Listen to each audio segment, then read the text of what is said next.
Hey, if you wanna check out where are your download files in the HTC Desire 19 Plus, open your My menu and now go to the File Manager and click on the All Files, and here it is folder download, and as you can see currently it's empty, but of course, just for example, I can go to the Google and download one of the pictures to show you how it works.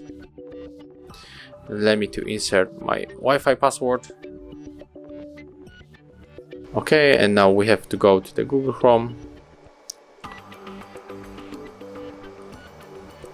and we will type here maybe Selena Gomez. Go to the images. Now we have to click on the pictures that you want to download, so I will go for this one. Click and hold, click on the download image, click on the continue. Now we have to allow Chrome to get access to the download stuff. And now as you can see, when we go again to our file manager, in the download there is Selena Gomez picture. So, thank you for watching. Leave likes, subscriptions and of course comments below.